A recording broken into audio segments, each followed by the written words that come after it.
Alkisah pada zaman dahulu kala di sebuah desa terpencil yang bernama Desa Jatiwangi. Hiduplah seorang perempuan tua yang dikenal oleh seluruh penduduk desa dengan panggilan Mbok Ruminah. Desa Jatiwangi adalah sebuah tempat yang sangat tenang dan damai. Dikelilingi oleh hamparan sawah yang menghijau sejauh mata memandang serta dialiri oleh sungai jernih yang airnya tidak pernah kering, meski musim kemarau panjang melanda tanah tersebut. Udara di desa ini selalu terasa sejuk setiap pagi, membawa aroma tanah basah dan wangi bunga melati yang tumbuh liar di pekarangan rumah-rumah. Penduduk yang sebagian besar masih terbuat dari kayu jati tua dan anyaman, bambu sederhana. Suasana di desa ini berjalan sangat lambat seolah waktu enggan beranjak pergi terlalu cepat meninggalkan kenangan masa lalu yang melekat kuat di setiap sudut jalan setapak berbatu.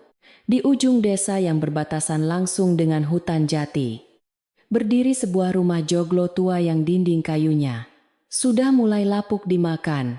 Usia dan warnanya memudar menjadi kelabu kusam karena terpaan hujan, serta panas matahari selama puluhan tahun.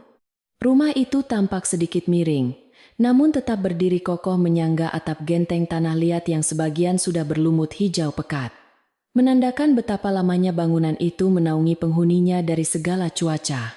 Di halaman depan rumah tumbuh sebatang pohon nangka besar yang daunnya rimbun meneduhi pelataran tanah yang selalu disapu bersih setiap pagi, menciptakan suasana yang teduh sekaligus sedikit suram bagi siapa saja yang memandangnya dari kejauhan jalan desa. Di rumah inilah, Mbok Ruminah menghabiskan sisa usianya dalam penantian yang tak berujung dan penuh dengan harapan semu yang menyedihkan. Mbok Ruminah bukanlah perempuan tua biasa, seperti nenek-nenek lain di desa yang menghabiskan waktu dengan menimang cucu atau mengunyah sirih di beranda rumah sambil bercengkrama dengan tetangga. Penduduk desa sering menyebutnya sebagai orang yang kurang waras atau gila, karena tingkah lakunya yang seringkali di luar nalar manusia sehat pada umumnya. Setiap hari, mulai dari matahari terbit hingga senja perlahan turun menyelimuti bumi, Mbok Ruminah akan berdiri mematung di dekat pagar bambu halaman depannya, sambil menatap kosong ke arah jalan utama desa yang berdebu.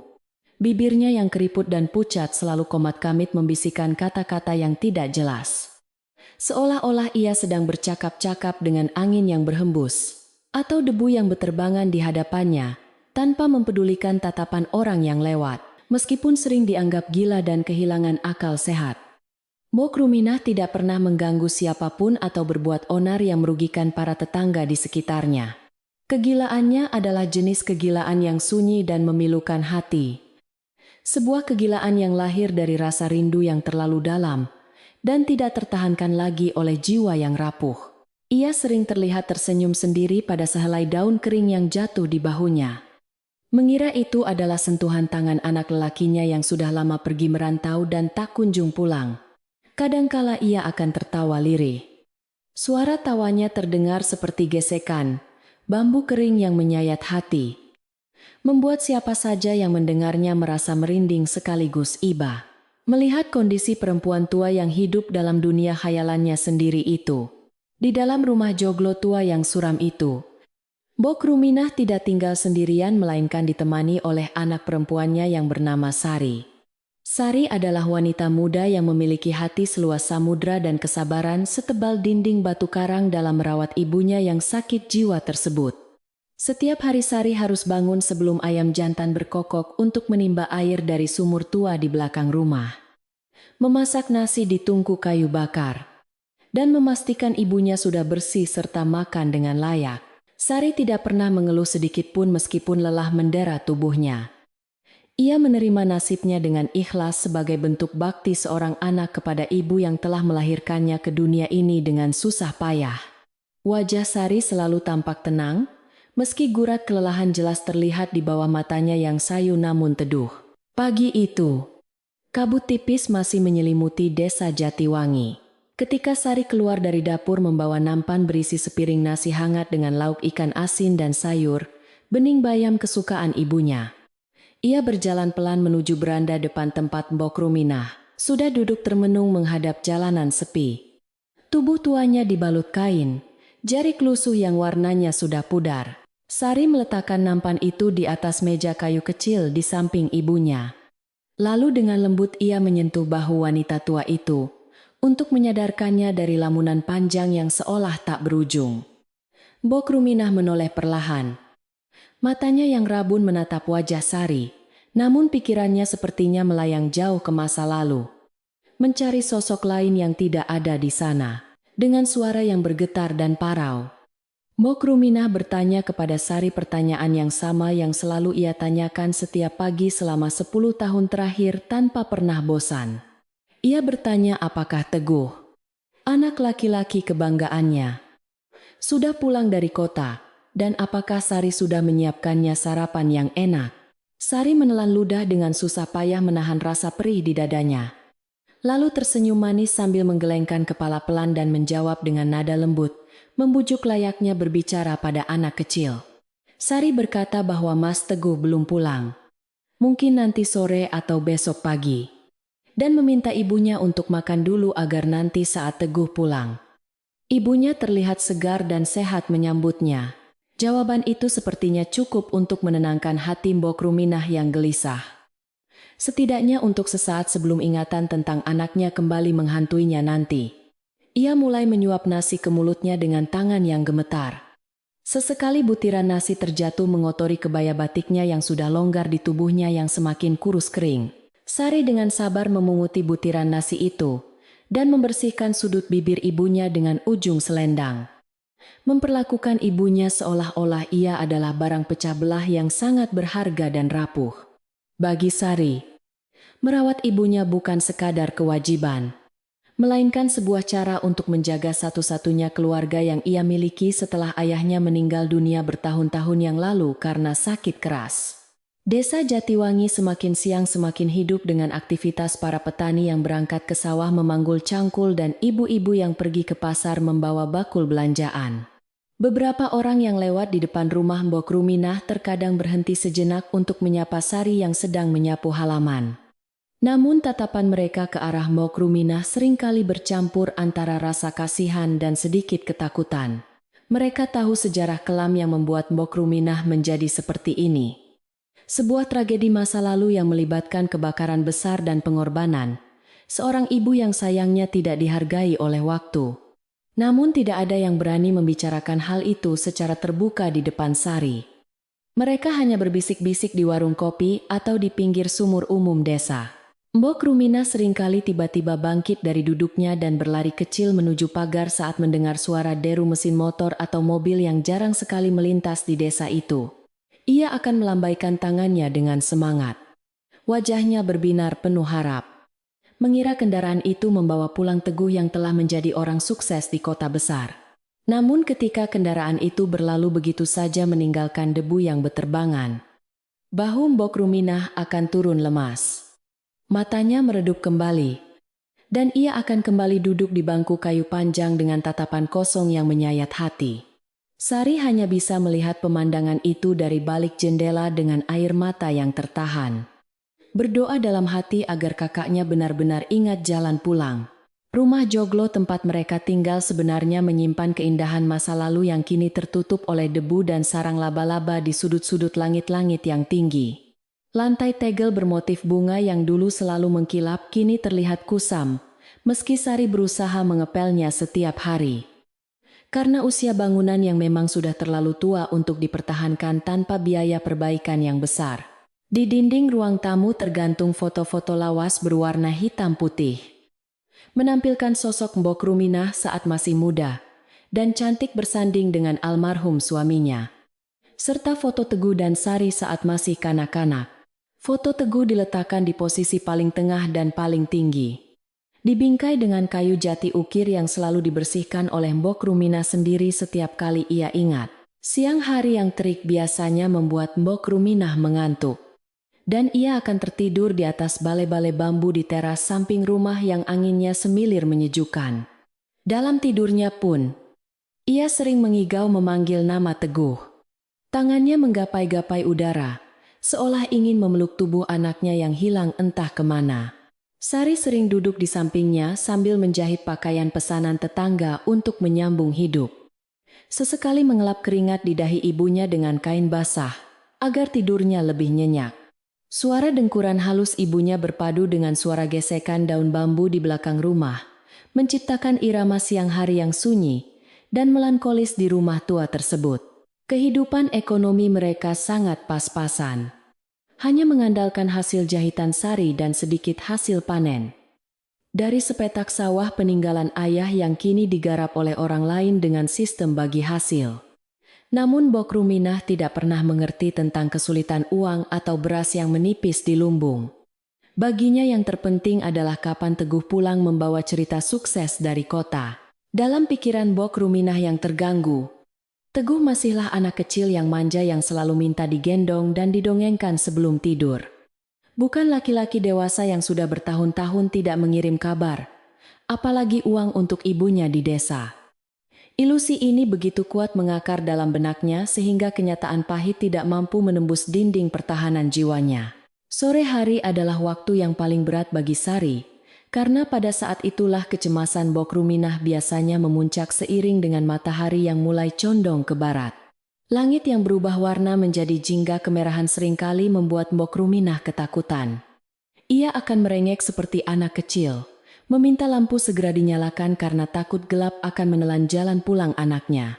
Sari harus bergegas menyalakan lampu templok di setiap sudut rumah dan menutup pintu serta jendela rapat-rapat untuk menenangkan ibunya. Bau minyak tanah yang terbakar segera memenuhi ruangan, memberikan aroma khas pedesaan yang akrab.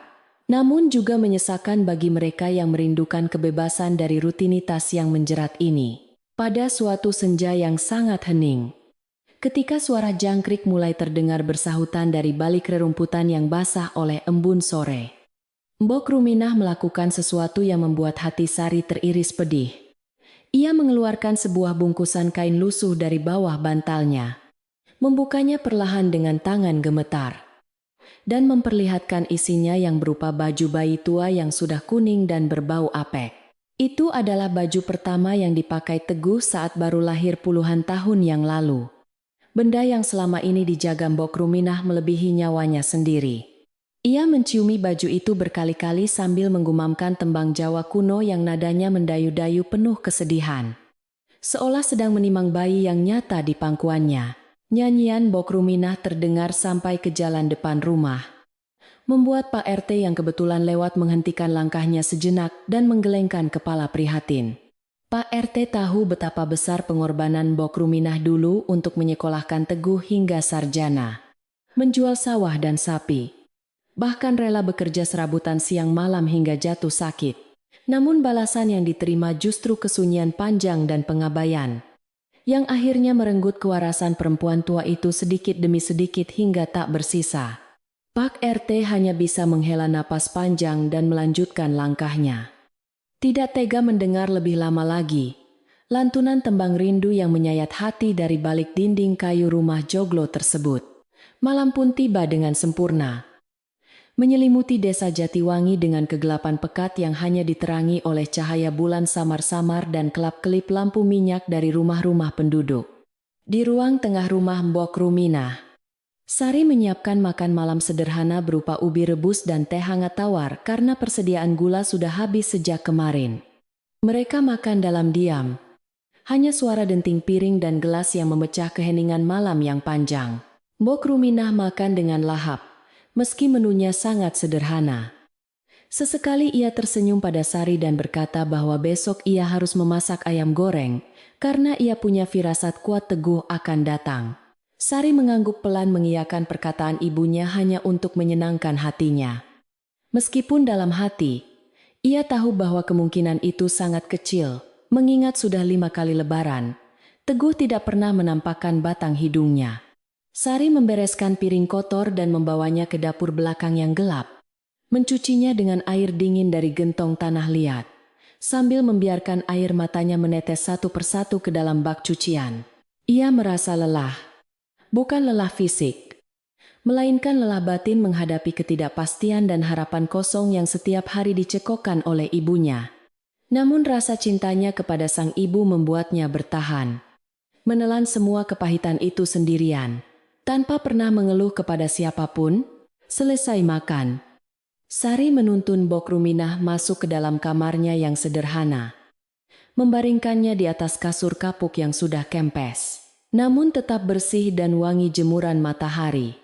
Ia menyelimuti tubuh ibunya dengan kain batik tebal, agar tidak kedinginan oleh angin malam yang menyusup masuk melalui celah-celah dinding papan. Sebelum memejamkan mata, Mbok Ruminah memegang tangan Sari erat-erat. Tatapannya tiba-tiba menjadi sangat jernih dan sadar. Berbeda dari biasanya yang kosong dan melayang. Ia berbisik pelan berpesan kepada Sari untuk tidak pernah membenci Teguh apapun yang terjadi nanti. Karena Teguh adalah darah daging mereka sendiri. Kata-kata itu membuat Sari terpaku di sisi tempat tidur. Menatap wajah ibunya yang sudah tertidur pulas dengan napas teratur. Ia tidak mengerti mengapa ibunya tiba-tiba berkata demikian. Seolah-olah ibunya memiliki firasat akan sesuatu yang buruk, atau sesuatu yang penting akan segera terjadi dalam waktu dekat. Sari kemudian mematikan lampu minyak di kamar ibunya, menyisakan kegelapan yang menenangkan. Lalu berjalan keluar menuju ruang tamu untuk memeriksa kunci pintu depan sekali lagi sebelum ia sendiri beristirahat. Rumah tua itu berderit pelan saat angin malam bertiup kencang di luar. Seolah ikut merasakan kegelisahan yang menyelimuti hati penghuninya. Di kejauhan, suara gonggongan anjing liar terdengar menyalak memecah kesunyian malam desa, menambah suasana mistis dan mencekam yang kadang menyelimuti desa-desa tua di tanah Jawa. Namun bagi Sari dan Mbok Ruminah, malam hanyalah jeda singkat sebelum mereka harus menghadapi hari esok yang sama persis dengan hari ini. Sebuah siklus penantian yang membosankan dan menyakitkan. Sari merebahkan tubuhnya di atas tikar pandan di ruang tengah, menatap langit-langit rumah yang gelap, sambil membayangkan wajah kakaknya yang kini mungkin sudah berubah banyak. Apakah Teguh masih ingat jalan pulang ke rumah ini? Apakah ia masih ingat rasa sayur bening buatan ibu, tanpa sepengetahuan mereka berdua? Di sebuah jalan raya yang berjarak ratusan kilometer dari desa itu, sebuah mobil mewah berwarna hitam, mengkilap sedang melaju kencang membelah malam menuju ke arah desa Jatiwangi. Di dalamnya duduk seorang laki-laki gagah dengan wajah yang mirip dengan foto di dinding rumah Mbok Ruminah. Namun raut wajahnya terlihat keras dan dingin. Tidak ada kehangatan sedikit pun di matanya.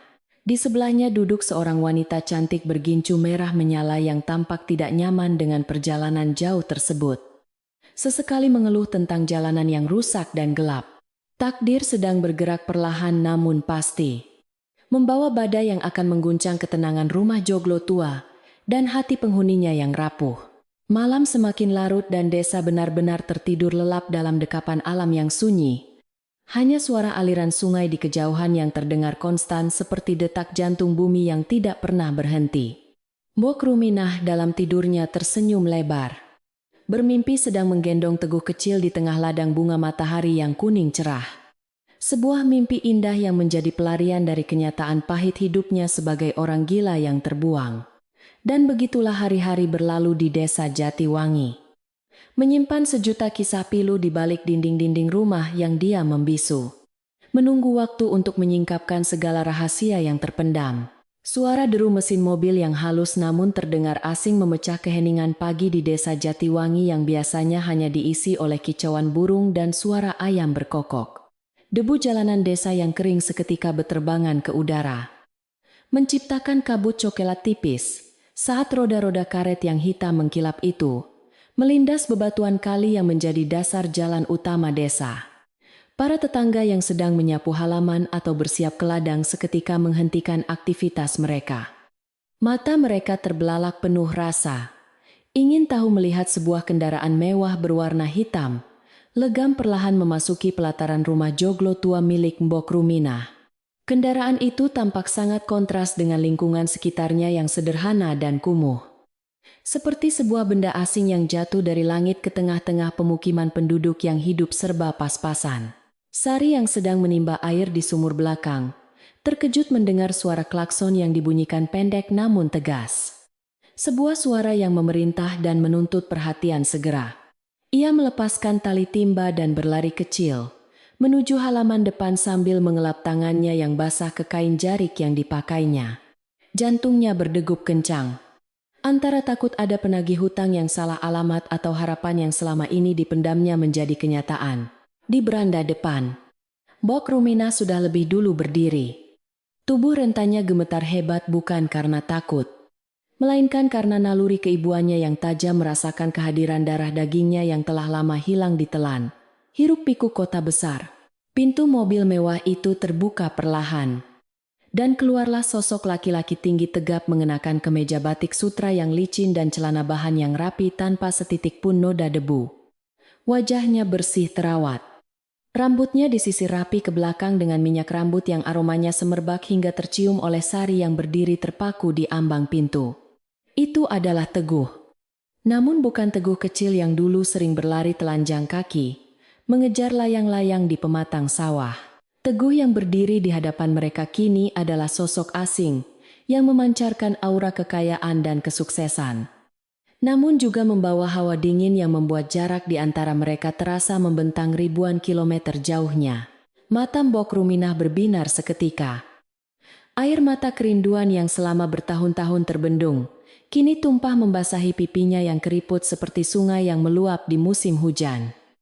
Dengan langkah tertatih-tatih namun penuh semangat, ia menuruni anak tangga teras. Tangannya terentang lebar siap untuk mendekap tubuh anak lelakinya yang sangat ia puja itu. Mulutnya yang ompong terus-menerus memanggil nama Tole. Tole, anakku lanang, dengan suara parau yang menyayat hati siapa saja yang mendengarnya. Ia tidak peduli dengan bajunya yang lusuh dan bau apek matahari. Yang ia tahu hanyalah anaknya sudah pulang, dan rindunya akan segera terobati. Namun, adegan mengharukan yang diharapkan Sari dan para tetangga yang mengintip dari balik pagar tidak pernah terjadi sama sekali. Ketika Mbok Rumina hampir memeluk tubuh tegap itu, Teguh justru mundur selangkah dengan gerakan cepat, seolah menghindari kotoran yang hendak menempel di baju mahalnya. Wajahnya menunjukkan ekspresi kaget yang bercampur dengan rasa jijik yang tidak bisa disembunyikan. Hidungnya berkerut menahan napas saat aroma tubuh ibunya yang jarang mandi dan bau minyak angin menyeruak masuk ke indera penciumannya. Tangan Mbok Ruminah yang kurus hanya berhasil menggapai angin kosong. Tubuhnya terhuyung ke depan dan hampir jatuh jika saja ia tidak berpegangan pada kap mobil yang panas itu. Dari pintu sebelah kiri mobil, turunlah seorang wanita muda yang cantik jelita dengan rambut disanggul modern dan perhiasan emas yang berkilauan di leher serta pergelangan tangannya. Wanita itu, Ratna, istri Teguh, memandang sekeliling dengan tatapan meremehkan. Lalu pandangannya jatuh pada sosok tua renta yang sedang berusaha memegang tangan suaminya. Ratna menutup hidungnya dengan sapu tangan sutra berenda. Matanya melotot seolah tidak percaya bahwa ia harus menginjakkan kaki di tempat yang menurutnya sangat kotor dan tidak layak huni ini. Ia berbisik keras kepada Teguh, bertanya dengan nada ketus, apakah pengemis tua ini benar-benar ibu kandung yang sering diceritakan Teguh sebagai wanita terhormat di kampung? Teguh tampak sangat malu. Wajahnya memerah menahan amarah dan gengsi di depan istrinya yang berasal dari keluarga kaya raya di kota. Dengan kasar ia menepis tangan ibunya yang mencoba meraih lengan kemejanya. Lalu berkata dengan suara keras dan tajam, agar ibunya tidak sembarangan menyentuh barang-barang mahal yang dipakainya. Mbok Ruminah tertegun.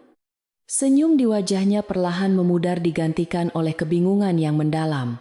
Ia tidak mengerti mengapa anak yang dulu selalu menangis, minta digendong kini menolak sentuhannya. Ia berpikir mungkin Teguh lelah atau bajunya terlalu kotor. Jadi ia mencoba membersihkan tangannya ke bajunya sendiri dengan gugup. Sari yang tidak tahan melihat pemandangan menyedihkan itu segera berlari menghampiri mereka. Merangkul bahu ibunya yang gemetar dan menuntunnya mundur perlahan. Sari menatap kakaknya dengan mata berkaca-kaca, mencoba mencari sisa-sisa kasih sayang di mata laki-laki itu. Namun yang ia temukan hanyalah tembok keangkuhan yang kokoh. Teguh menatap Sari sekilas tanpa senyum. Lalu memerintah adiknya itu untuk segera membawa orang tua itu masuk ke dalam dan membersihkannya sebelum para tetangga semakin banyak yang berkumpul menonton tontonan gratis di halaman rumah mereka. Kata-katanya begitu dingin, tanpa ada sapaan hangat atau pertanyaan kabar layaknya saudara yang lama tidak bertemu. Di dalam ruang tamu yang suram, Teguh berdiri berkacak pinggang sambil mengedarkan pandangan ke seluruh penjuru ruangan dengan tatapan mengkritik. Ia mengeluhkan lantai yang kusam, atap yang bocor, dan perabotan kayu tua yang dianggapnya sudah menjadi sampah yang tidak berguna. Ratna duduk di ujung kursi kayu dengan sangat hati-hati, melapisi alas duduknya dengan tisu basah terlebih dahulu. Terus-menerus mengeluh tentang udara yang panas dan banyaknya nyamuk yang beterbangan. Suasana kepulangan yang seharusnya penuh sukacita dan haru biru berubah menjadi momen penghakiman yang menyakitkan bagi penghuni rumah tua tersebut. Sari mendudukkan Bok Ruminah di kursi sudut, mengambilkan segelas air putih untuk menenangkan ibunya yang masih tampak syok dan bingung. Bok Ruminah terus bertanya lirih kepada Sari mengapa Teguh tidak mau memeluknya. Apakah ia berbuat salah? Atau apakah Teguh lupa padanya? Sari berusaha menahan tangisnya sambil membisikkan kata-kata penghibur. Mengatakan bahwa Teguh hanya lelah perjalanan jauh, dan nanti setelah mandi pasti akan bersikap manis kembali. Kebohongan demi kebohongan terpaksa Sari ucapkan demi menjaga kewarasan ibunya yang sudah sangat rapuh itu. Meskipun hatinya sendiri hancur, berkeping-keping melihat perlakuan kakaknya. Teguh kemudian memanggil Sari dengan nada memerintah, menyuruhnya mendekat. Sementara Bok Ruminah dibiarkan duduk sendirian di pojok ruangan seperti barang bekas yang terlupakan. Dengan suara rendah namun penuh tekanan, Teguh mengatakan bahwa ia pulang bukan hanya untuk menengok, tetapi untuk mengadakan pesta syukuran atas keberhasilan bisnisnya sekaligus memperkenalkan istrinya kepada kerabat desa. Ia menegaskan bahwa ia tidak ingin ada insiden memalukan selama ia berada di sini, terutama yang berkaitan dengan kondisi ibunya yang dianggapnya tidak waras dan memalukan martabatnya sebagai pengusaha sukses. Sari terperanjat mendengar perkataan kakaknya. Ia mencoba membela ibunya dengan mengatakan bahwa Bok Ruminah tidak gila. Hanya sedikit terganggu ingatannya karena terlalu merindukan Teguh. Namun Teguh memotong ucapan Sari dengan bentakan kasar, mengatakan bahwa ia tidak butuh alasan. Yang ia butuhkan adalah kepastian bahwa acara syukuran besok lusa berjalan lancar tanpa gangguan orang gila. Ia memerintahkan Sari untuk menempatkan Bok Ruminah di kamar belakang dekat dapur selama ada tamu, dan melarang keras ibunya keluar menemui siapapun, apalagi berbicara melantur di depan rekan-rekan bisnisnya yang akan datang dari kota. Perintah itu bagaikan petir di siang bolong bagi Sari. Ia tidak menyangka kakaknya tega memperlakukan ibu kandung mereka seperti hewan peliharaan yang harus dikurung karena takut menggigit tamu. Kamar belakang itu sempit dan pengap, bekas gudang penyimpanan beras yang jarang dipakai. Sangat tidak layak untuk ditempati oleh wanita tua yang sakit-sakitan.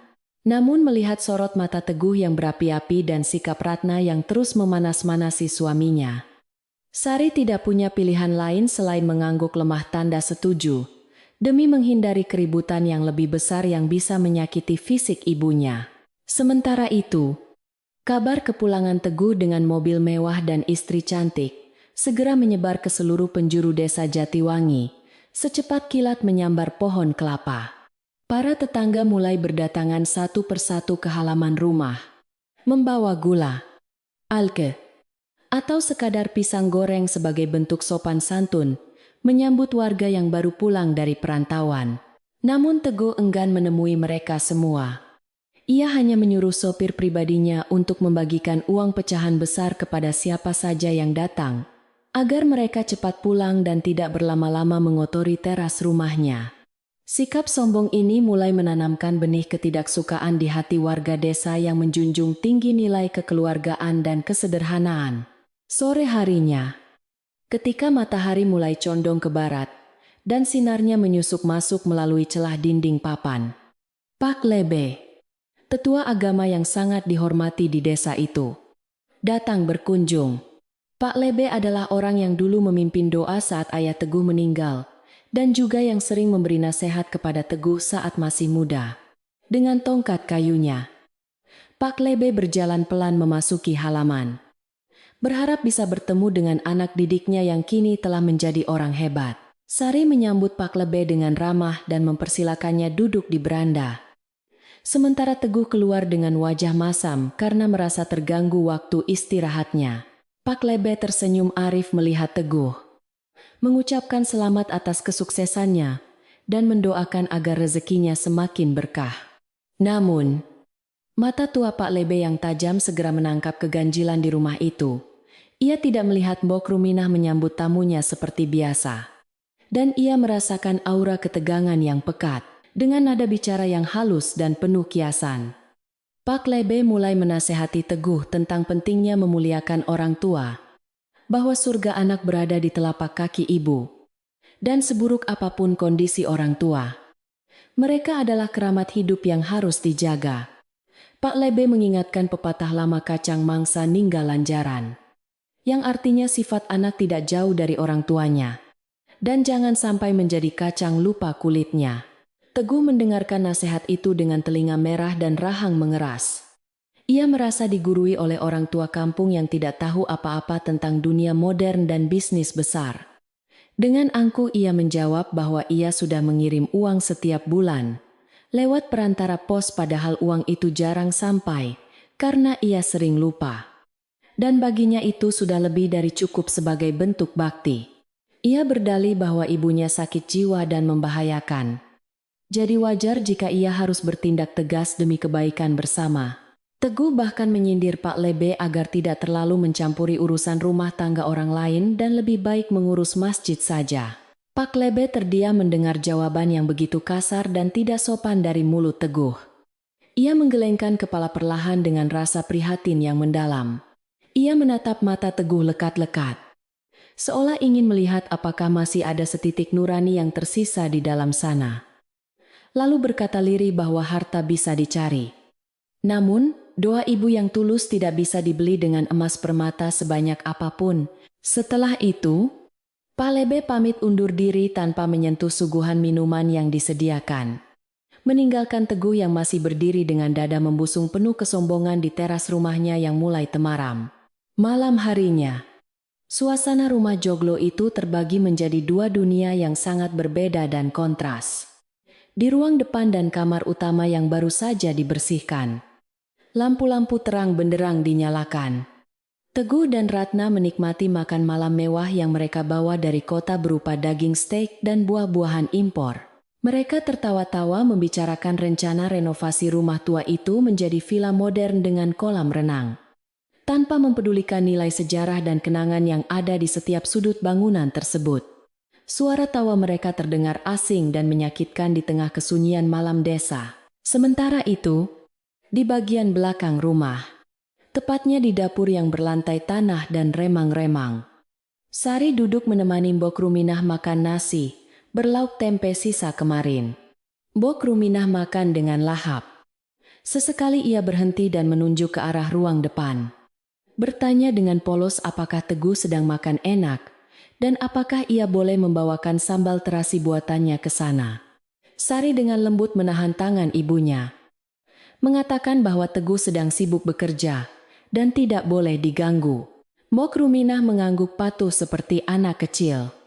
Namun matanya terus mencuri pandang ke arah pintu penyekat yang tertutup rapat, menyiratkan kerinduan yang belum tuntas. Semakin malam, udara dingin mulai menusuk tulang. Sari menggelar tikar di dekat tungku dapur, agar ibunya bisa tidur hangat, karena Teguh melarang Mbok Ruminah tidur di kamar tengah yang dekat dengan kamar tamu. Teguh beralasan bahwa batuk-batuk ibunya di malam hari akan mengganggu tidur nyenyak istrinya yang sensitif terhadap suara. Sari menahan air matanya agar tidak jatuh di depan ibunya. Ia menyelimuti tubuh renta itu dengan kain jarik berlapis-lapis, mengelus rambut putihnya yang kusut sampai ibunya tertidur pulas. Dalam tidurnya, Mbok Ruminah kembali mengigau memanggil nama Teguh. Sebuah panggilan cinta yang dibalas dengan pengusiran halus, namun kejam. Di luar rumah, angin malam berhembus kencang menggoyangkan pepohonan nangka, menciptakan suara gemerisik yang terdengar seperti bisikan-bisikan gaib para leluhur yang marah, melihat ketidakadilan yang terjadi di tanah warisan mereka. Awan hitam tebal mulai berkumpul di langit menutupi cahaya bulan. Sepertinya alam pun mulai merasakan ketidakseimbangan yang dibawa oleh kedatangan Teguh. Firasat buruk mulai menghantui hati Sari. Ia merasa bahwa perlakuan kakaknya ini tidak akan berakhir baik dan akan mendatangkan petaka jika tidak segera disadarkan. Namun apalah daya Sari yang hanya seorang adik perempuan miskin di hadapan kakaknya yang kaya raya dan berkuasa. Teguh, yang merasa telah berhasil mengamankan situasi rumah. Tidur dengan nyenyak di kamar bekas, orang tuanya yang kini telah ia kuasai sepenuhnya. Ia bermimpi tentang pesta besar yang akan diadakannya lusa. Tentang pujian-pujian yang akan ia terima dari kolega dan tetangga atas kesuksesannya. Ia sama sekali tidak memikirkan perasaan ibunya yang kini meringkuk kedinginan di dekat abu tungku dapur. Ibu yang dulu rela menahan lapar, asalkan Teguh bisa makan kenyang. Hati Teguh telah tertutup rapat oleh lapisan emas dan gengsi. Membuatnya buta terhadap kebenaran sejati tentang siapa yang paling mencintainya di dunia ini. Keesokan harinya, persiapan pesta mulai dilakukan dengan sibuk. Beberapa orang bayaran dari kota datang membawa peralatan dekorasi dan catering mewah. Mereka memasang tenda besar di halaman, menutupi pohon nangka tua yang selama ini menjadi peneduh setia. Suara palu dan gergaji bersahutan, mengalahkan suara burung-burung pagi. Sari sibuk membantu di dapur. Namun hatinya tidak tenang karena ia harus terus mengawasi ibunya, agar tidak keluar dari zona terlarang yang ditetapkan Teguh. Mbok Rumina hanya bisa mengintip dari celah dinding bambu dapur. Matanya takjub melihat keramaian itu. Bibirnya tersenyum bangga mengira semua itu adalah perayaan untuk kepulangannya. Padahal itu adalah panggung sandiwara yang akan semakin memojokkannya. Ketegangan semakin memuncak ketika salah satu pekerja catering tidak sengaja melihat Mbok Rumina di dapur dan berteriak kaget mengira ada pengemis masuk. Teguh yang mendengar teriakan itu segera datang dan memarahi Sari di depan orang banyak. Menuduhnya tidak becus menjaga aib keluarga. Kejadian itu disaksikan oleh beberapa tetangga yang membantu Rewang memasak. Dan mereka mulai saling pandang dengan tatapan tidak suka. Bibit-bibit konflik mulai tumbuh subur. Menunggu waktu yang tepat untuk meledak dan membuka mata semua orang tentang siapa sebenarnya yang gila di rumah ini. Si ibu yang penuh kasih atau si anak yang lupa diri. Langit di atas desa Jatiwangi pagi itu tampak sangat muram. Gumpalan awan kelabu menggantung rendah, seolah menahan beban air mata yang siap tumpah, kapan saja membasahi bumi yang kerontang. Tidak ada sinar matahari cerah yang biasanya mampu menembus ketebalan kabut pagi, membuat suasana desa terasa dingin dan mencekam, meskipun waktu sudah beranjak siang. Burung-burung pipit yang biasanya riuh rendah berebut sisa padi di jemuran kini bersembunyi diam di balik dedaunan rimbun. Membisu seakan merasakan firasat buruk yang sedang menyelimuti rumah joglo tua di ujung desa itu. Angin bertiup kencang membawa debu, dan daun-daun kering berputar-putar di halaman yang luas. Menciptakan tarian sunyi yang menyambut hari besar yang telah direncanakan oleh Teguh, dengan penuh ambisi dan kesombongan duniawi yang meluap-luap. Hari ini adalah hari yang telah ditentukan oleh Teguh untuk menggelar pesta syukuran besar-besaran. Sebuah perhelatan yang dimaksudkan untuk memamerkan kesuksesannya kepada seluruh penduduk desa dan kerabat jauh. Sejak pagi buta, kesibukan di rumah joglo itu sudah memuncak. Para pekerja sewaan berlalu lalang memasang tenda-tenda mewah, berwarna emas dan putih yang sangat kontras dengan dinding kayu rumah yang lapuk. Aroma masakan daging kambing dan sapi yang ditumis dengan bumbu rempah menyeruak dari dapur darurat di samping rumah. Menggugah selera siapa saja yang menciumnya, namun tidak mampu menutupi aroma ketegangan yang pekat di udara. Teguh, dengan pakaian yang lebih rapi dan mahal dari kemarin, mondar-mandir di teras depan, sambil memberikan perintah dengan suara keras. Memastikan tidak ada satupun detail yang terlewatkan dari matanya yang awas. Namun, di tengah kesempurnaan persiapan pesta itu, ada satu noda yang sangat mengganggu pikiran Teguh dan membuatnya tidak bisa tenang barang sedetik pun. Noda itu adalah keberadaan ibunya sendiri, Mbok Rumina, yang sejak pagi sudah gelisah ingin keluar dari dapur karena mendengar suara gamelan kaset yang diputar kencang. Teguh melihat ibunya mengintip dari balik pintu dapur dengan rambut acak-acakan dan baju kebaya yang kumal. Sebuah pemandangan yang baginya sangat merusak estetika pesta mewahnya. Ia membayangkan bagaimana reaksi rekan bisnisnya dari kota jika melihat sosok tua renta yang tampak tidak waras itu berkeliaran di antara hidangan prasmanan. Pasti mereka akan jijik dan martabatnya sebagai pengusaha sukses akan hancur seketika menjadi debu. Pikiran jahat itu kemudian melintas di benak Teguh. Sebuah ide yang didorong oleh rasa malu yang berlebihan dan bisikan setan yang menutupi hati nuraninya. Ia memanggil Sari dengan isyarat tangan yang kasar. Menarik adiknya ke sudut sepi di belakang rumah agar tidak didengar oleh para pekerja. Dengan suara rendah namun penuh tekanan, Teguh memerintahkan Sari untuk memindahkan ibu mereka dari dapur ke tempat yang lebih tersembunyi dan jauh dari jangkauan pandangan tamu. Pilihan Teguh jatuh pada lumbung padi tua yang terletak di sudut paling belakang pekarangan. Sebuah bangunan kecil dari kayu jati tebal yang sudah lama tidak digunakan dan kondisinya gelap serta pengap karena tidak memiliki jendela yang memadai. Sari terbelalak kaget mendengar perintah kakaknya yang tidak manusiawi itu. Air matanya langsung menggenang di pelupuk mata siap untuk tumpah. Ia memohon dengan suara gemetar. Mencoba menyentuh hati kakaknya dengan mengingatkan bahwa lumbung itu kotor. Banyak tikus. Dan udaranya sangat panas di siang hari. Sari berkata bahwa ibu mereka bukan binatang ternak yang bisa dikurung seenaknya, melainkan manusia yang melahirkan mereka berdua dengan taruhan nyawa. Namun Teguh tidak bergeming sedikit pun. Wajahnya tetap keras seperti batu kali. Ia beralasan bahwa ini semua demi kebaikan pesta, dan agar ibu tidak membuat malu keluarga besar di depan orang-orang penting. Ia mengancam jika Sari menolak, maka Teguh akan membawa ibu ke panti jompo di kota. Saat itu juga dan tidak akan pernah membawanya pulang lagi. Dengan hati yang hancur berkeping-keping dan langkah yang berat seperti diseret, Sari akhirnya menuruti perintah kakaknya yang kejam itu demi agar ibunya tetap bisa berada di dekatnya.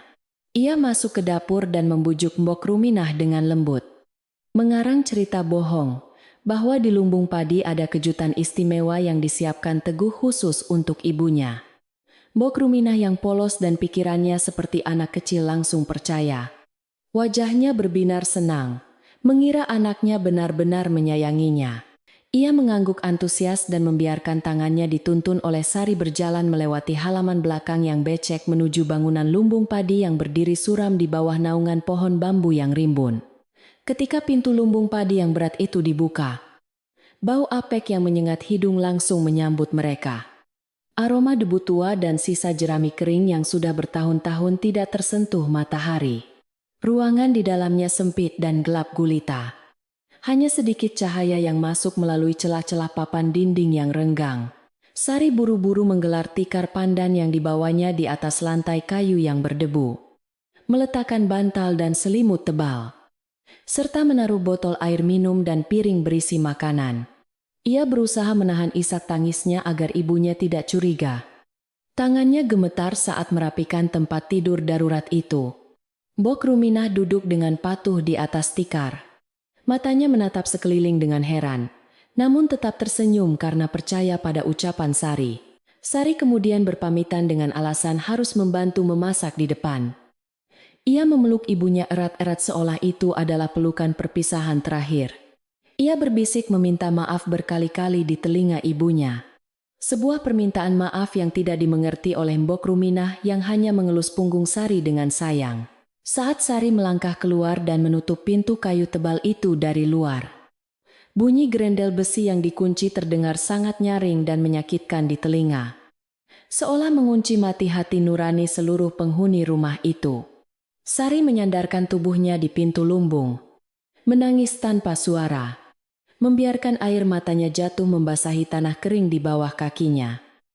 Meratapi nasib ibunya yang diperlakukan lebih rendah dari seorang penjahat.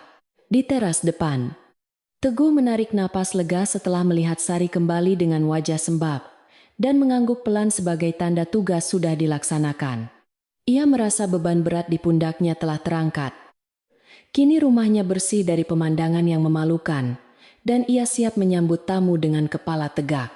Ratna, istrinya, tersenyum puas sambil membetulkan letak sanggulnya. memuji tindakan tegas suaminya yang dianggapnya sangat bijaksana demi menjaga nama baik keluarga. Mereka berdua kembali sibuk mengatur letak bunga-bunga hias impor. Seolah-olah tidak ada yang salah dengan mengurung ibu kandung sendiri di gudang beras yang gelap dan berdebu di belakang rumah. Waktu terus berjalan dan tamu-tamu undangan mulai berdatangan satu persatu. Mobil-mobil mewah berplat kota mulai memadati jalan desa yang sempit, membuat warga desa harus menepi ke pinggir selokan. Para tamu turun dengan pakaian batik sutra dan perhiasan berkilauan. Disambut dengan senyum ramah buatan oleh Teguh dan Ratna di pintu masuk. Alunan musik gamelan dari pengeras suara menggema ke seluruh penjuru desa, berusaha menutupi kesunyian yang mencekam dari arah belakang rumah. Namun, alam sepertinya tidak merestui kepalsuan ini. Langit semakin gelap gulita dan angin mulai bertiup semakin kencang, menggoyangkan tenda-tenda pesta hingga tiangnya berderit-derit protes. Beberapa tetangga desa yang datang membantu atau sekadar menonton mulai celingukan mencari keberadaan Bok Ruminah. Sosok yang seharusnya menjadi orang paling bahagia di hari kepulangan anaknya. Mereka saling berbisik, bertanya-tanya kemana perginya perempuan tua itu. Karena biasanya Bok Ruminah selalu duduk di depan jika ada keramaian. Pak Lebe yang hadir dengan baju koko putihnya tampak gelisah. Matanya menyapu seluruh ruangan, namun tidak menemukan sosok yang dicari. Ia sempat bertanya pada Sari yang sedang menyajikan minuman. Namun, Sari hanya menunduk dan menjawab lirih bahwa ibunya sedang tidak enak badan dan butuh istirahat tenang di kamar. Sebuah jawaban yang terdengar ragu dan penuh ketakutan. Di dalam lumbung yang gelap dan pengap, Bok Ruminah mulai merasa bosan dan kesepian menunggu kejutan yang tak kunjung datang. Matanya yang sudah terbiasa dengan kegelapan mulai menelusuri sudut-sudut ruangan. Dan tangannya meraba-raba benda-benda tua yang tersimpan di sana. Tanpa sengaja, jemarinya menyentuh sebuah benda kayu melengkung yang tertutup debu tebal di pojok ruangan. Ingatannya yang samar-samar perlahan bangkit. Itu adalah ayunan kayu bekas Teguh saat masih bayi. Benda yang dulu diselamatkannya dari api, namun kini terlupakan di gudang. Bok Ruminah memeluk ayunan kayu itu, mencium baunya yang apek. Dan seketika itu juga memori masa lalu membanjiri pikirannya dengan sangat kuat. Di tengah kegelapan yang mencekam itu, Bok Ruminah tidak merasa takut. Justru ia merasa seperti kembali ke masa lalu saat ia masih muda dan teguh, masih bayi dalam gendongannya. Ia mulai mengayun-ayunkan kayu kosong itu pelan-pelan. Mulutnya mulai menggumamkan tembang dolanan anak. Sebuah lagu pengantar tidur yang dulu selalu ia nyanyikan untuk menenangkan tangis Teguh. Suaranya yang parau dan serak terdengar meliuk-liuk di dalam ruang sempit itu, memantul di dinding kayu, menciptakan gema yang menyayat hati penuh dengan kasih sayang sekaligus kepedihan yang mendalam. Tak lelo, lelo, lelo ledung, cep meneng, ojo pijer nangis. Syair itu mengalun lambat, menembus celah-celah dinding papan lumbung padi. Di luar, suara angin yang menderu bercampur dengan suara tawa renyah, para tamu undangan yang sedang menikmati hidangan lezat. Namun, bagi telinga yang peka, ada suara lain yang menyusup di antara keriuhan itu. Suara nyanyian lirih yang terbawa angin dari arah belakang rumah. Beberapa tamu yang duduk di dekat sisi belakang tenda mulai merasa aneh. Mereka menghentikan makan sejenak dan menajamkan pendengaran, mencoba mencari sumber suara yang terdengar mistis dan memilukan itu. Bulu kuduk mereka meremang tanpa sebab, seolah ada energi kesedihan yang sangat besar sedang memancar dari bangunan kayu tua di pojok pekarangan yang tertutup rapat. Teguh yang sedang berbincang dengan seorang pejabat daerah melihat gelagat aneh para tamunya. Wajahnya berubah pucat pasi, karena ia juga sayup-sayup mendengar suara ibunya. Keringat dingin mulai mengucur di dahinya meskipun udara sedang berangin kencang. Ia takut rahasianya terbongkar di saat puncak kejayaannya ini. Dengan gugup, ia meminta operator suara untuk menaikkan volume musik gamelan setinggi mungkin. Berusaha menenggelamkan suara nyanyian ibunya agar tidak terdengar oleh siapapun. Musik menjadi sangat keras memekakan telinga, membuat beberapa tamu merasa tidak nyaman. Namun Teguh tidak peduli. Ia hanya ingin membungkam suara kebenaran yang datang dari lumbung padi. Langit yang sejak pagi menahan diri akhirnya tidak sanggup lagi membendung amarahnya. Rintik hujan mulai turun satu persatu, besar-besar dan berat, menghantam atap seng tenda dengan suara gaduh. Dalam sekejap, hujan badai turun dengan sangat deras disertai kilat yang menyambar-nyambar menerangi langit yang gelap gulita.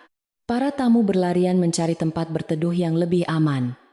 Masuk ke teras rumah joglo yang sempit, membuat suasana menjadi kacau balau.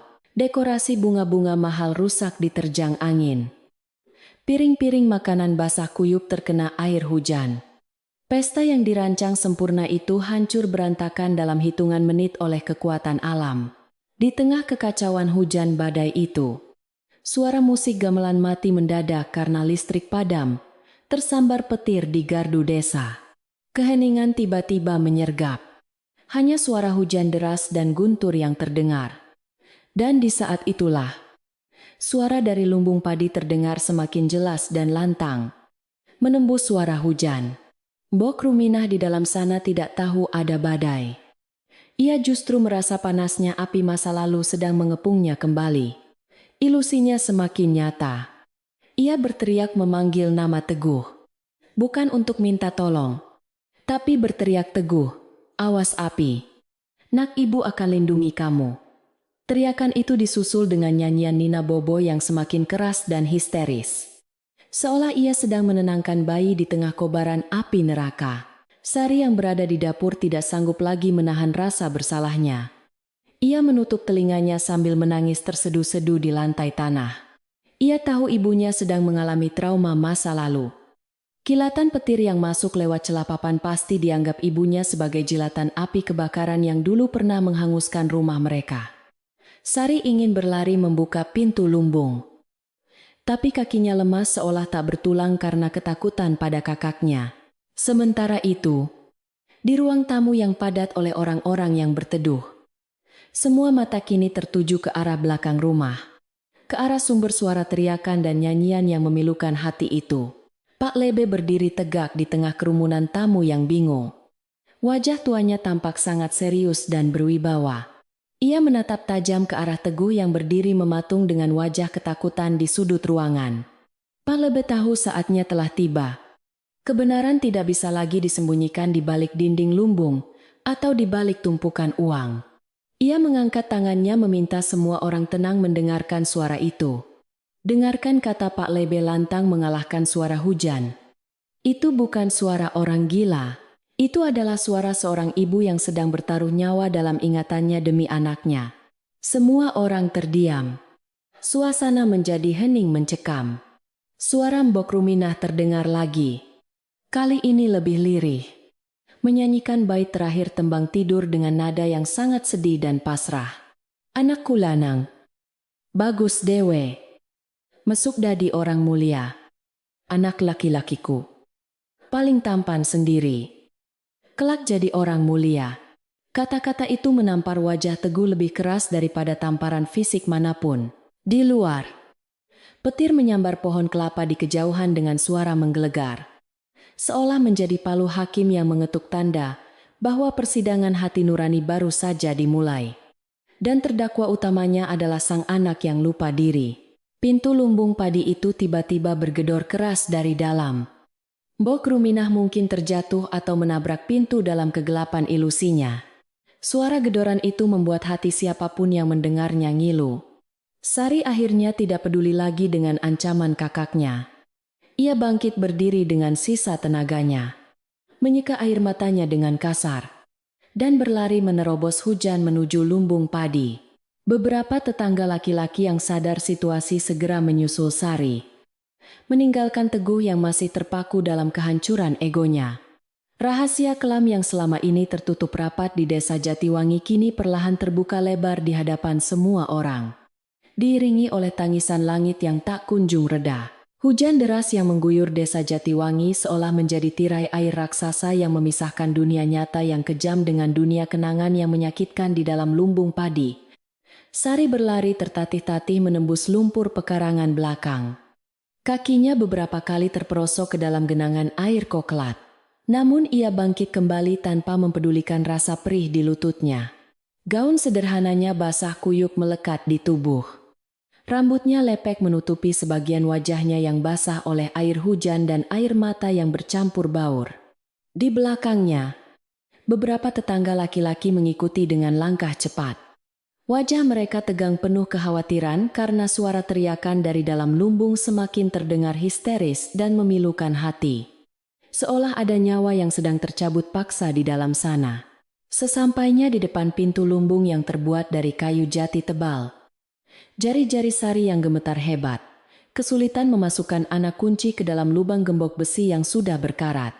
Tangannya licin oleh air hujan dan guncangan batin yang hebat, membuat kunci itu jatuh beberapa kali ke tanah becek, menambah kepanikan yang sudah memuncak di dadanya. Dari dalam, suara gedoran tangan Bok Ruminah semakin keras, disertai raungan ketakutan yang memanggil-manggil nama Teguh untuk diselamatkan dari api yang hanya ada dalam pikirannya.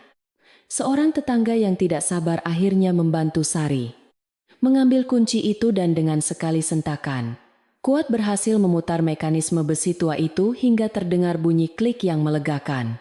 Pintu lumbung padi itu terbuka lebar dengan suara derit engsel yang menyayat.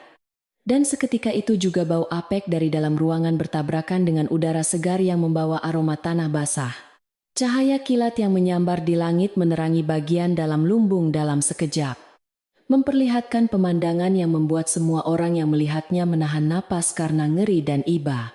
Di sudut ruangan yang paling gelap, di antara tumpukan karung bekas dan jerami, Bok Ruminah sedang meringkuk memeluk erat ayunan kayu bekas bayi.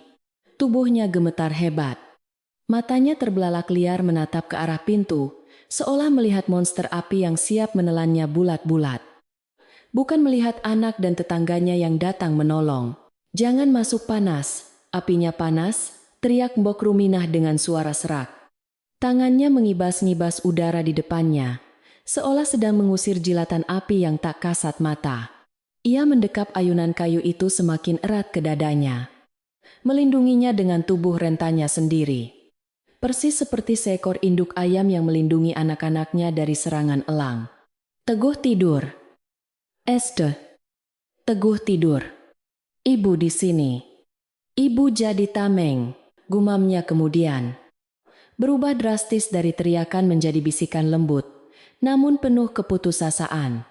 Sari yang melihat kondisi ibunya seperti itu langsung menghambur masuk, berlutut di lantai kayu yang berdebu, dan berusaha memeluk tubuh ibunya yang basah oleh keringat dingin.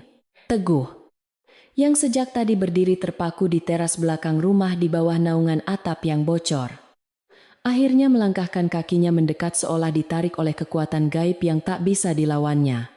Wajahnya pucat pasi. Matanya nanar menatap sosok ibunya yang terlihat sangat menyedihkan di sudut gudang beras yang kotor itu. Jas mahalnya yang seharga jutaan rupiah kini basah terkena tempias hujan. Sepatu kulitnya yang mengkilap tertutup lumpur pekarangan. Namun ia tidak lagi peduli pada penampilannya. Hatinya yang selama ini keras membatu perlahan mulai retak melihat bukti nyata dari penderitaan ibunya yang selama ini ia abaikan dan ia anggap sebagai aib yang harus disembunyikan. Ketika Teguh melangkah masuk ke dalam lumbung, bayangannya menutupi sedikit cahaya yang masuk, membuat Bok Ruminah mendongak dan menatap wajah anak laki-lakinya itu. Namun, bukannya mengenali Teguh sebagai anaknya yang sudah dewasa. Bok Ruminah justru berteriak ketakutan dan mundur semakin jauh ke sudut ruangan. "Pergi, jangan ambil anakku, kamu api jahat." Pergi usirnya sambil melemparkan segenggam jerami ke arah Teguh. Bagi mata Bok Ruminah yang sudah tertutup trauma, sosok tinggi besar di depannya bukanlah Teguh si pengusaha sukses, melainkan personifikasi dari bahaya yang ingin merenggut bayi Teguh yang ia lindungi dalam imajinasinya. Sari menangis terseduh-seduh sambil memeluk kaki ibunya, mencoba menyadarkan wanita tua itu. "Bu, ini Mas Teguh. Bu, Mas Teguh pulang. Ini anaknya ibu," isak Sari dengan suara parau. Namun Bok Ruminah menggeleng kuat-kuat. Matanya menyiratkan ketidakpercayaan yang mendalam. Bukan Teguh masih bayi Teguh kecil. Kulitnya merah. Baunya minyak telon. Itu orang jahat, bantah Mbok Ruminah keras kepala. Penolakan ibunya itu bagaikan sembilu yang mengiris jantung Teguh. Rasa sakitnya jauh lebih perih daripada saat ia dihina miskin dulu.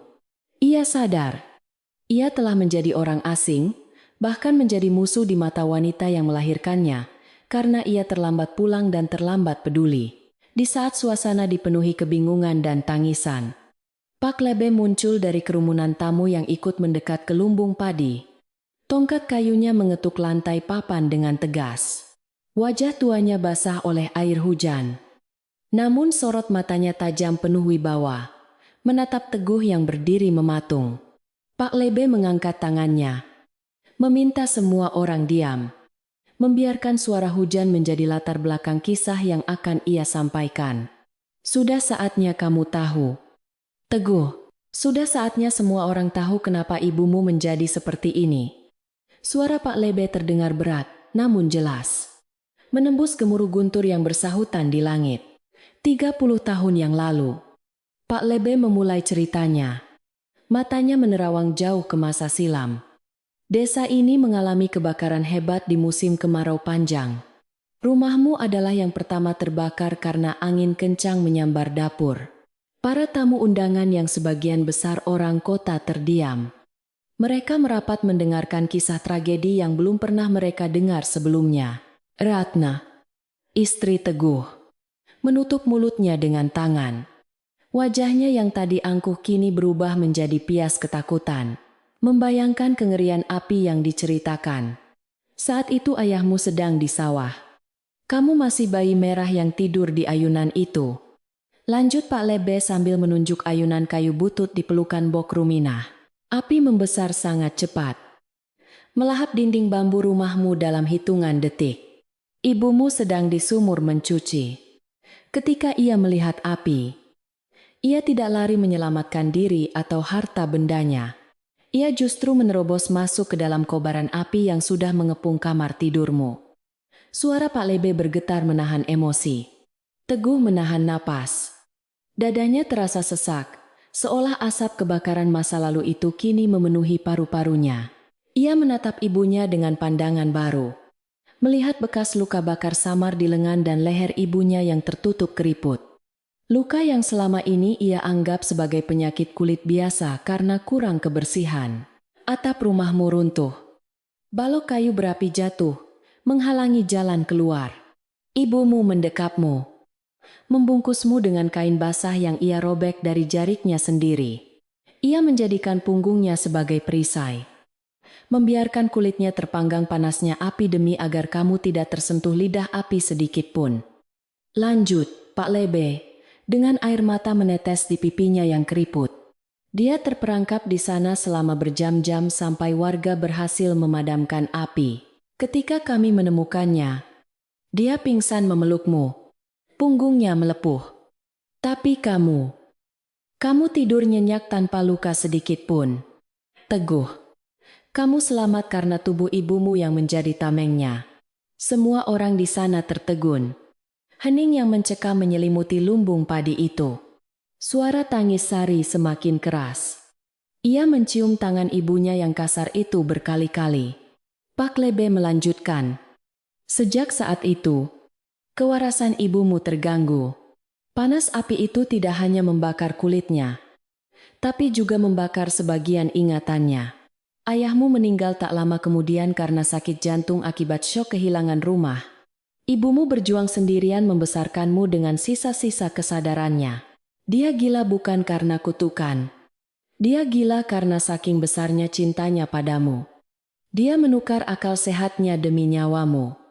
Teguh kalimat terakhir Pak Lebe diucapkan dengan nada tinggi. Menunjuk dada Teguh dengan tongkatnya. Teguh merasa kakinya tidak lagi mampu menopang berat tubuhnya.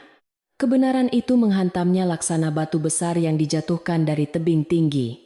Menghancurkan segala ego, kesombongan, dan rasa jijik yang selama ini ia pelihara.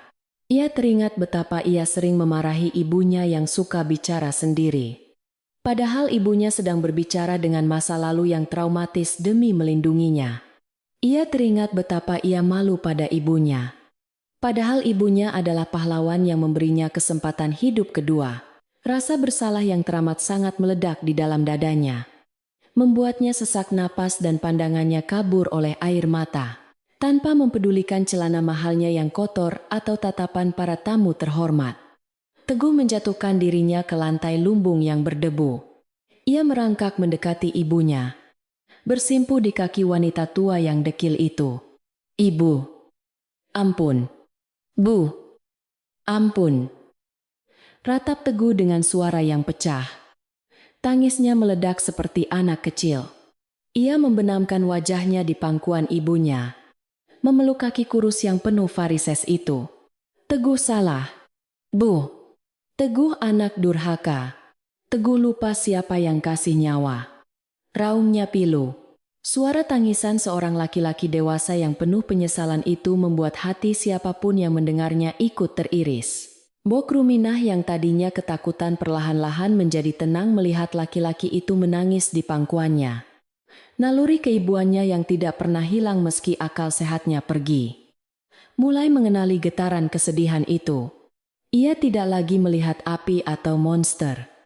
Ia melihat seseorang yang butuh kasih sayang. Tangan keriputnya yang gemetar terangkat perlahan. Lalu mendarat lembut di atas kepala Teguh yang basah oleh keringat dan air hujan. Ia membelai rambut anaknya dengan gerakan kaku namun penuh cinta. Persis seperti yang ia lakukan puluhan tahun lalu. Kup. Kup. Anak bagus, jangan nangis. Sudah tidak ada api. Sudah dingin. Bisik Bok Ruminah menenangkan. Suaranya halus seperti angin senja. Momen itu menjadi titik balik yang menyentuh hati semua orang yang hadir. Ratna yang berdiri di ambang pintu lumbung tidak kuasa menahan air matanya. Topeng keangkuhannya luntur seketika. Ia menyadari betapa kerdilnya dirinya dibandingkan dengan cinta kasih ibu mertuanya yang dianggap gila itu. Ia mundur perlahan. Memberi ruang bagi suami dan ibu mertuanya untuk menyatukan kembali ikatan batin yang sempat putus. Para tamu undangan, pejabat, dan orang-orang kaya dari kota itu menundukkan kepala mereka. Merasa malu dengan kemewahan yang mereka pamerkan di hadapan pengorbanan suci seorang ibu. Satu persatu mereka mundur teratur. Meninggalkan lumbung padi itu tanpa pamit. Menyadari bahwa pesta ini sudah usai dan digantikan oleh upacara pertobatan yang sakral. Hujan di luar mulai reda. Menyisakan rintik-rintik halus yang menetes dari ujung atap genteng. Sari bangkit berdiri, membantu kakaknya untuk bangun. Lalu mereka berdua memapah Bok Ruminah keluar dari lumbung padi yang pengap itu. Kali ini Teguh tidak lagi merasa jijik. Ia merangkul bahu ibunya erat-erat. Tidak peduli bau apek atau kotoran yang menempel di baju sutranya. Ia menuntun ibunya berjalan pelan melewati halaman becek menuju rumah utama. Bukan lewat pintu belakang, melainkan lewat pintu depan yang lebar dan terbuka. Tempat seharusnya ibunya dihormati sejak awal kedatangannya. Di dalam rumah joglo yang kini sepi dari hiruk-pikuk musik pesta. Suasana berubah menjadi sangat hening dan syahdu. Lampu-lampu hias yang berkelap-kelip dimatikan. Digantikan oleh cahaya lampu ruang tengah yang hangat dan bersahaja. Teguh mendudukkan ibunya di kursi sofa terbaik di ruang tamu. Kursi yang sebelumnya ia larang untuk diduduki siapapun karena takut kotor. Ia berlutut di depan ibunya. Membuka sepatu butut ibunya yang penuh lumpur. Dan meletakkan kaki ibunya di atas pahanya sendiri tanpa rasa ragu sedikit pun. Sari bergegas ke belakang mengambil baskom berisi air hangat dan handuk bersih. Wajahnya berseri-seri di antara sisa air mata. Merasakan kelegaan luar biasa karena kakaknya akhirnya telah pulang dalam arti yang sesungguhnya. Teguh mencelupkan handuk kecil ke dalam air hangat. Memerasnya pelan. Lalu dengan hati-hati membersihkan wajah ibunya yang cemong oleh debu lumbung. Ia menyeka pipi tirus itu. Membersihkan kotoran di sudut mata. Dan merapikan rambut putih yang berantakan. Setiap sentuhan tangannya disertai dengan ucapan maaf yang lirih. Maafkan Teguh. Bu, maafkan Teguh. Ucapnya berulang-ulang seperti mantra pengampunan. Mbok Rumina hanya tersenyum samar, menikmati sensasi hangat dari handuk dan sentuhan tangan anaknya. Matanya mulai meredup karena rasa kantuk dan lelah yang luar biasa setelah ketegangan di lumbung tadi. Para tetangga desa yang masih tersisa di halaman mulai membereskan kekacauan bekas pesta tanpa diminta. Mereka menggulung karpet basah, menumpuk kursi, dan membersihkan sampah piring pecah dengan gotong royong. Tidak ada lagi gunjingan atau tatapan sinis. Yang ada hanya rasa hormat dan simpati yang mendalam kepada keluarga itu. Mereka mengerti bahwa hari ini adalah hari yang berat namun penting bagi keluarga Mbok Ruminah. Pak Lebe duduk di teras depan sambil menghisap rokok klobotnya. Menatap langit yang mulai bersih dari awan hitam. Tersenyum lega karena tugasnya sebagai pengingat telah selesai dilaksanakan dengan baik. Di dalam kamar utama, Ratna yang biasanya enggan menyentuh pekerjaan kasar, kini terlihat sibuk menyiapkan baju ganti yang bersih untuk ibu mertuanya. Ia mengambil salah satu daster sutra miliknya yang longgar dan nyaman, karena ia tidak menemukan baju yang layak di lemari Sari. Ratna menyerahkan baju itu kepada Sari dengan canggung, namun tulus. Pakai ini untuk ibu. Sar, bahannya adem. Biar ibu tidurnya nyenyak, katanya pelan. Sari menerima baju itu dengan senyum terima kasih. Melihat perubahan sikap kakak iparnya sebagai tanda bahwa badai dalam rumah tangga mereka benar-benar sudah berlalu. Sore itu, rumah joglo tua itu kembali menemukan jiwanya yang hilang. Bukan jiwa pesta pora yang bising dan penuh kepalsuan, melainkan jiwa kekeluargaan yang tenang dan saling memaafkan. Teguh menuntun ibunya yang sudah bersih dan wangi menuju kamar tidur utama kamar yang tadinya ia tempati bersama Ratna. Ia bersikeras agar ibunya tidur di kasur empuk yang lebar itu. Sementara ia dan Ratna akan tidur di kamar tamu. Ini kamar ibu sekarang. Ibu harus tidur di tempat paling enak di rumah ini, kata Teguh tegas. Tidak mau dibantah oleh siapapun. Mbok Ruminah menatap kasur tebal itu dengan takjub, meraba sprei halusnya, lalu berbaring dengan desah napas panjang yang penuh kenyamanan. Matahari mulai terbenam di ufuk barat, menyisakan semburat jingga yang indah memantul di genangan air, sisa hujan di halaman. Suara adzan maghrib berkumandang dari surau desa. Mengalun merdu memanggil umat untuk bersujud. Teguh, Sari, dan Ratna duduk di lantai karpet di samping tempat tidur Mbok Ruminah, menjaga wanita tua itu hingga benar-benar terlelap. Wajah Mbok Ruminah dalam tidurnya terlihat sangat damai. Garis-garis ketegangan di dahinya menghilang, digantikan oleh ketenangan bayi yang baru selesai menangis. Tidak ada lagi igauan tentang api atau teriakan memanggil anak hilang, karena anaknya sudah ada di sini. Memegang tangannya erat-erat, berjanji dalam hati untuk tidak akan pernah melepaskannya lagi sampai akhir hayat. Teguh memandangi wajah ibunya lekat-lekat, merekam setiap kerutan dan uban, sebagai pengingat akan dosanya dan kasih sayang tak terbatas yang ia terima. Ia sadar, kesuksesannya di kota, gedung tinggi, mobil mewah, semua itu tidak ada artinya jika ia gagal memuliakan satu-satunya wanita yang rela terbakar demi dirinya. Malam ini, di desa kecil yang sunyi, seorang anak manusia telah lahir kembali, dibersihkan oleh air mata penyesalan dan disucikan oleh kasih ibu yang sepanjang jalan. Rumah joglo itu pun seolah bernapas lega. Tiang-tiang kayunya berdiri lebih kokoh, siap menyongsong hari esok yang lebih cerah dan hangat. Suasana malam di desa Jatiwangi setelah badai berlalu terasa begitu berbeda dari malam-malam sebelumnya. Seolah alam semesta baru saja melakukan ritual pembersihan besar-besaran terhadap segala debu kebencian dan keangkuhan yang sempat mengotori tanah warisan leluhur tersebut. Udara malam yang biasanya gerah kini terasa sangat sejuk dan segar, membawa aroma khas tanah basah atau petricor yang menenangkan jiwa. Bercampur dengan wangi bunga, sedap malam yang mulai mekar di pekarangan samping. Langit yang tadinya hitam pekat penuh amarah kini perlahan mulai terbuka, menampakkan ribuan bintang gemintang yang berkerlap-kerlip jenaka, seolah sedang tersenyum menyaksikan kedamaian yang akhirnya turun menaungi rumah joglo tua itu. Suara kodok dan jangkrik mulai terdengar bersahutan membentuk orkestra alam yang harmonis, menggantikan suara hiruk-pikuk musik pesta dan teriakan histeris yang sempat mencekam beberapa jam yang lalu. Teguh duduk termenung di bibir teras depan yang lantainya masih sedikit basah. Ia telah menanggalkan kemeja sutra mahalnya dan menggantinya dengan kaos oblong putih sederhana serta kain sarung kotak-kotak milik almarhum ayahnya yang ia temukan di lemari tua. Penampilannya kini jauh dari kesan pengusaha kota yang sombong.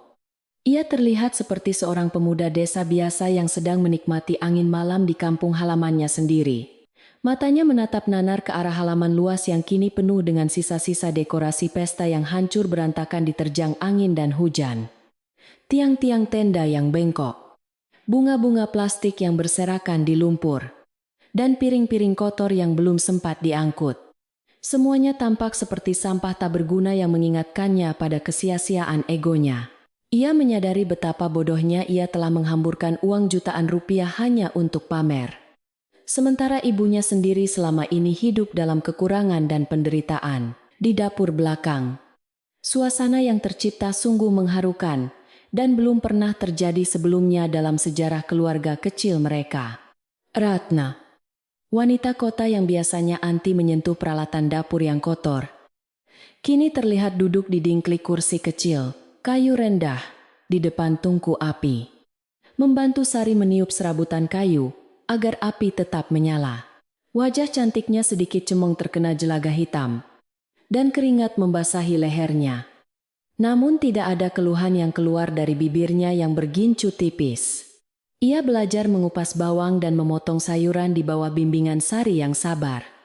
Sesekali mereka tertawa kecil saat Ratna melakukan kesalahan konyol karena tidak terbiasa memegang pisau dapur yang tumpul.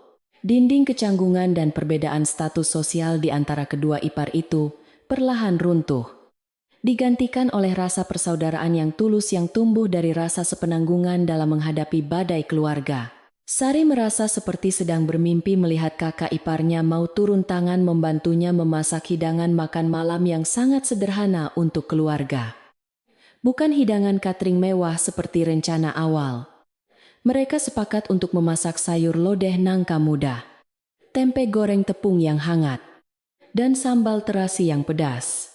Menu-menu kampung yang dulu sangat disukai Teguh sebelum ia merantau ke kota. Aroma bumbu dapur yang ditumis bawang merah, bawang putih, lengkuas, dan daun salam menguar memenuhi seluruh ruangan dapur yang berlantai tanah itu, menciptakan aroma nostalgia yang sangat kuat. Aroma ini jauh lebih menggugah selera dan menenteramkan hati dibandingkan aroma steak daging sapi impor yang tadi siang disajikan, namun berakhir basah kuyup tersiram hujan badai. Sari mengaduk santan di wajan besar dengan perasaan bahagia yang meluap-luap.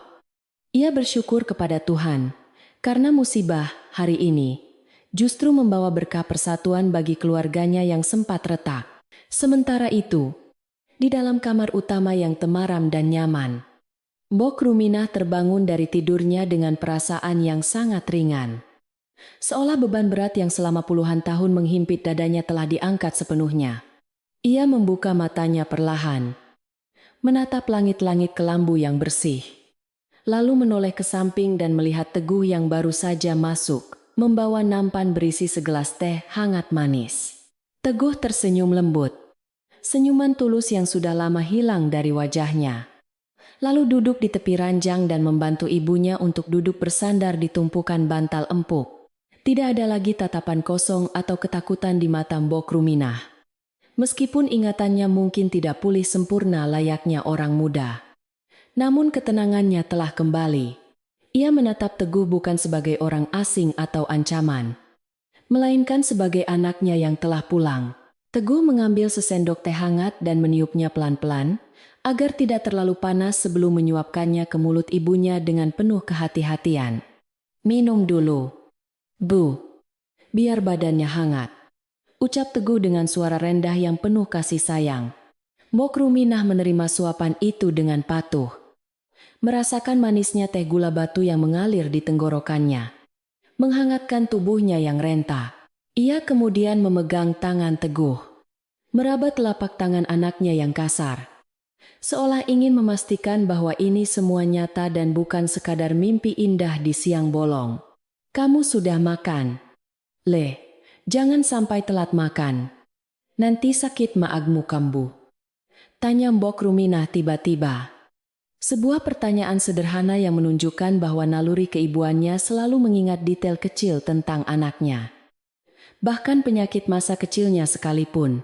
Mendengar pertanyaan itu, air mata Teguh kembali menetes. Namun kali ini ia segera menyekanya dengan punggung tangan, sambil tersenyum lebar untuk menenangkan ibunya. Belum, Bu. Nanti kita makan sama-sama ya.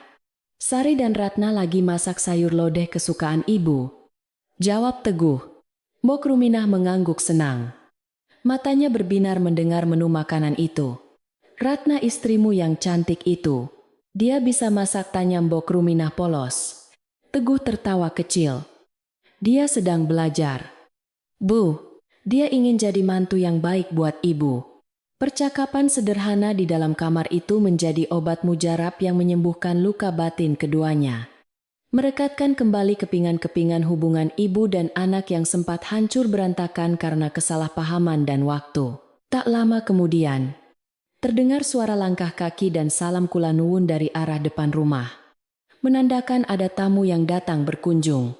Teguh bergegas keluar dan mendapati Pak Lebe datang bersama beberapa tetangga dekat. Mereka tidak membawa tangan kosong, melainkan membawa rantang berisi nasi dan lauk pauk seadanya. Rupanya warga desa merasa simpati dan ingin memastikan keadaan keluarga Mbok Ruminah baik-baik saja setelah kejadian heboh di lumbung padi tadi siang. Mereka datang bukan untuk menghakimi atau menggunjing, melainkan untuk memberikan dukungan moral atau dalam istilah Jawa disebut tilik. Menengok tetangga yang sedang mengalami kesusahan atau perubahan besar dalam hidupnya. Teguh menyambut mereka dengan tangan terbuka dan rasa haru yang mendalam.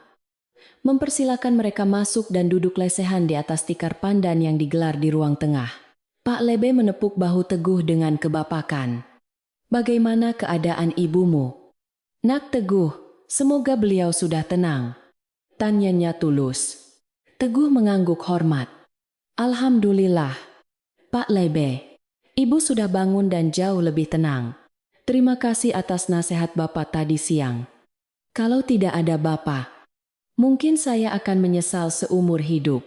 Pak Lebe tersenyum arif. Itu sudah jalan Gusti Allah. Nak, yang penting sekarang kamu sudah kembali ke jalan yang benar. Merawat orang tua adalah ladang pahala terbesar. Suasana di ruang tengah menjadi hangat dengan obrolan ringan antara Teguh dan para tetangga. Tidak ada lagi sekat kekayaan atau jabatan. Teguh berbicara dengan bahasa Jawa halus krama inggil yang santun, melepaskan segala atribut kesombongannya, dan kembali menjadi warga desa Jatiwangi yang rendah hati. Sari dan Ratna kemudian keluar dari dapur membawa hidangan makan malam yang sudah matang. Uap panas mengepul dari panci besar berisi sayur lodeh yang aromanya menggugah selera. Mereka meletakkan makanan itu di tengah-tengah lingkaran tamu. Ditambah dengan makanan yang dibawa oleh para tetangga. Jadilah sebuah kenduri kecil-kecilan yang tidak direncanakan, namun terasa sangat sakral. Teguh kemudian masuk ke kamar dan memapah Mbok Ruminah keluar untuk bergabung dengan mereka. Saat Mbok Ruminah muncul di ruang tengah, semua tetangga menyapanya dengan ramah dan hormat. Sugeng Dalu. Mbok Rum. Sehat nggih? Sapaan-sapaan itu membuat Mbok Ruminah tersenyum lebar. Ia merasa diterima kembali di tengah masyarakat yang selama ini mungkin ia takuti dalam delusinya. Malam itu, di bawah cahaya lampu neon kuning yang hangat, mereka semua makan bersama dengan cara muluk makan dengan tangan beralaskan daun pisang yang digelar memanjang. Teguh duduk di samping ibunya, dengan sabar memisahkan daging ikan asin dari durinya dan menyuapi ibunya nasi lodeh yang gurih. Ratna, yang seumur hidupnya makan di meja makan dengan sendok garpu, kini terlihat menikmati makan di lantai, sambil sesekali kepedasan menggigit cabai rawit. Wajahnya merah padam, namun ia tertawa lepas bersama ibu-ibu tetangga yang menggodanya. Makanan sederhana itu Terasa jauh lebih nikmat daripada hidangan restoran bintang 5 manapun yang pernah mereka cicipi. Karena di dalamnya terdapat bumbu rahasia yang bernama kebersamaan, ketulusan, dan rasa syukur yang melimpah ruah. Selesai makan, para tetangga tidak langsung pulang. Mereka masih duduk berbincang santai, ditemani kopi hitam dan singkong rebus. Mereka membicarakan hal-hal ringan seputar panen padi, harga pupuk, dan rencana perbaikan pos ronda.